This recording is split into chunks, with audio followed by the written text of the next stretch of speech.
Hello friends, आज का हमारा टॉपिक है श्वित्र। तो सबसे पहले हमें ये पता होना चाहिए कि हम श्वित्र के बारे में क्या क्या पढ़ने वाले हैं। तो सबसे पहले हम पढ़ रहे हैं उसकी निरुक्ति। निरुक्ति जो श्वित्र है उसको हम किलास भी बोलते हैं। जो तो किलास वर्ड है वो अस्दिप्तो, और जो श्वित्र वर्ड है वो श्विता वर्णे धातु से मिलकर बना है। ठीक है। फिर आती है इसकी परिभाषा। परिभाषा क्या है? श्वेत वर्णम प्राप्नोति इति श्वित्र, यानी जिस व्याधि में शरीर का वर्ण श्वेत वर्ण का हो जाए उसे हम श्वित्र कहते हैं। फिर उसके बाद आते हैं इसके निदान। निदान मतलब जो कारण है, किन कारणों की वजह से श्वित्र होता है। तो ये आचार्य चरक के अकॉर्डिंग इसका कोटेशन है, वचांसी अतथ्यानि। ये ए हो जाएगा यहाँ पे, वचांसी अतथ्यानि। अतथ्य यानी जो झूठ है, असत्य बात है वो बोलना। कृतज्ञ भावो, कृतज्ञ होना यानी किसी ने आपका भला किया तो आप उसके एहसानमंद है ही नहीं, तो यानी कृतज्ञ भावो। निंदा सुराणाम, सुर होते हैं जो देवता हैं, यानी देवताओं की अगर आप निंदा करते हो। गुरु घर्षणम च, गुरु है जो उनका अपमान करना।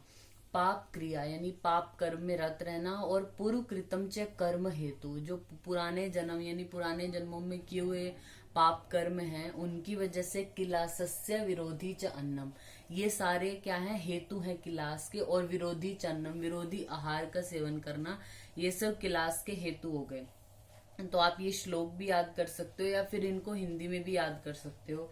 ठीक है। तो इसके आप अलग से भी पॉइंट बना के लिख सकते हो, जैसे विरोधी अन्न खाना यानी जो मछली, मूली, काकमाची इन सब का अति सेवन करना, समशन करना, दुग्ध, दही, तक्र, मांस, कुल्थी इनका एक साथ सेवन करना। विहारज जो निदान है उसमें जैसे वेगों को रोकना, पंचकर्म का उपचार की वजह से अजीर्ण अवस्था में अगर आप व्यायाम कर रहे हो, अति परिश्रम के बाद सहसा जल पी लेते हो या स्नान कर लेते हो, माता पिता आदि का अपमान करना, ये सब क्या है? इसके निदान है। और कुछ निदान अर्थ कर रोग भी है, यानी कुछ डिजीजेस की वजह से ये डिजीज हो जाती है। तो वो कौन से हैं? जैसे कृमि रोग है, अम्ल पित्त है, व्रण है, या अग्निदग्ध की वजह से भी श्वित्र हो जाता है। फिर उसके बाद आती है इसकी संप्राप्ति। ठीक है। संप्राप्ति क्या है? जैसे ही आपने निदानों का सेवन किया है, निदान हमारे या तो पूर्व कर्म की वजह से या फिर जो एक्वायर्ड है, यानी आपने अब विरोधी अन्न का सेवन किया, गुरुओं की निंदा की है, देवताओं को गलत बोला, तो इन सब निदान की वजह से क्या होगा? त्रिदोष प्रकोप हो जाएगा। ठीक है। जो त्रिदोष है हमारे वो प्रकोपित हो जाएंगे। त्रिदोष प्रकोपित होकर क्या करेंगे? जो वायु है, वायु से पित्त और कफ दोनों प्रेरित हो जाते हैं और तीर्यक गमन करते हैं।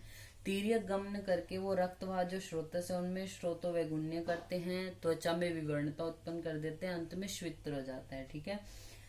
तो हमारे ये हो गई इसकी संप्राप्ति। फिर आते हैं पूर्व रूप। अगर किसी को श्वित्र हो रहा है तो उससे पहले कुछ लक्षण दिखाई देंगे, ये है हमारे पूर्व रूप। ठीक है। जो यानी इस कंडीशन में हमें मेन नहीं पता चलेगा कि श्वित्र होने वाला है, बट ये पूर्व रूप क्या है? मतलब अव्यक्त लक्षण है ये। अभी व्यक्त जो मेन डिजीज है वो व्यक्त नहीं हुई है, उससे पहले जो होंगे वो है पूर्व रूप, यानी ये भावी व्याधि के बारे में हमें संकेत देते हैं। ठीक है।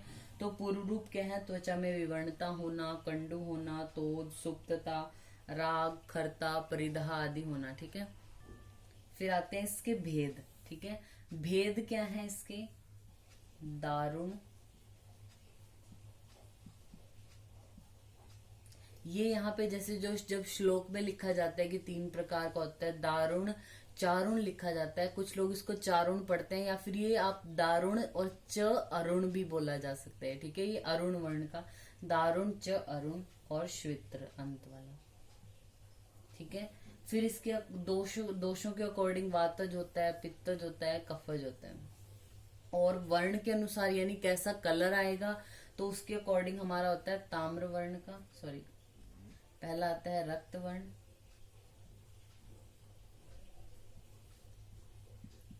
ताम्र वर्ण और श्वेत वर्ण। तो आप इससे समझ गए कि जो दारुण है उसमें वात प्रधान है और वो रक्त वर्ण का होगा। जो अरुण है वो हमारा पित्तज है, ताम्र वर्ण का है। जो श्वेत्र है वो कफज है और श्वेत वर्ण का होगा। ठीक है। फिर हमारे आते हैं लक्षण। जो लक्षण होंगे, पहले सामान्य लक्षण क्या होंगे श्वित्र के? वेदनाहीन मंडल हो जाएंगे, मंडलों में कभी कभी दाह होगा, त्वचा की मृदुता नष्ट हो जाएगी। ठीक है। और जो अष्टांग हृदय है, इन्होंने इसको अपरिश्रावी बोला है। और अष्टांग संग्रह ने इसको बाह्य कुष्ठ का भी नाम दिया है श्वित्र को, ठीक है। विशेष लक्षण क्या होंगे इनके, दोषानुसार होंगे। जैसे जो वातज है, वातज वाले को हम क्या बोलते हैं, दारुण बोलते हैं, और ये रक्त वर्ण का होता है, तो इसमें रुक्षता ज्यादा हो जाएगी, परुषता होगी और परिध्वंसी होगा। ये वाला परिध्वंसी यानी जो रोम है उनका नाश कर देगा। जो दारुण है, जो वात की वजह से हो रहा है, रक्त वर्ण का है, ठीक है। कठोरता है, परुषता इसके लक्षण है। जो चारुण है यानी पित्त की वजह से हो रहा है, ये हमारा मांस आश्रित है, ताम्र वर्ण का है। इसमें दहा, राग होगी, कमल पत्र के जैसे मंडल होंगे, ये भी परिध्वंसी होगा। फिर आता है हमारा कफ की वजह से जो होगा वो मेद आश्रित होता है हमारा, ठीक है। पहले वाला रक्त आश्रित है, रक्त वर्ण का। जो पित्तज है वो हमारा मांस आश्रित है, कफज वाला हमारा मेद आश्रित है, श्वेत वर्ण का है, इसको हम श्वित्र बोलते हैं। और जो कफ के लक्षण है यानी कंडू ज्यादा होना, स्निग्धता, गौरवता, घन होगा यानी मोटी हो जाएगी त्वचा थोड़ी। फिर आते हैं इसकी डिफरेंशियल डायग्नोसिस हम किससे करते हैं, जो तो श्वित्र और कुष्ठ में हमें पहचानना है, ठीक है, कि ये श्वित्र है या कुष्ठ है। तो जो हमारा कुष्ठ होता है वो संक्रामक है, यानी एक व्यक्ति से दूसरे में फैलता है, लेकिन जो श्वित्र है वो असंक्रामक बोला गया है। जो श्वित्र होता है हमारा वो अश्रावी है, मतलब उसमें से श्राव नहीं होगा। कुष्ठ परिश्रावी हो सकता है, होता ही है, ठीक है। और जो कुष्ठ होगा उसमें हमारे तीनों दोष इक्वली इन्वॉल्व होंगे। तीनों दोष यानी तीनों दोषों के बिना कुष्ठ नहीं हो सकता। लेकिन जो श्वित्र होता है वो एक दोषज भी हो सकता है। कुष्ठ के लिए हम लाइन पढ़ते हैं, सप्तको द्रव्य संग्रह, ठीक है। सप्तको यानी 7 द्रव्य होते हैं। श्वित्र में हमारी 3 धातुएं होती हैं। फिर आता है जो हमारा कुष्ठ होता है वो हमारा कृमि जन्य होता है, कृमियों की वजह से, यानी कृमि जन्य या कृमि इसमें पड़ जाते हैं, कृमि की वजह से भी हो सकता है। लेकिन श्वित्र कृमि जन्य नहीं होता, ठीक है। और कुष्ठ में धातुओं का नाश होता है, श्वित्र में धातुओं का नाश नहीं होता, ठीक है। फिर आती है इसकी साध्यता और असाध्यता।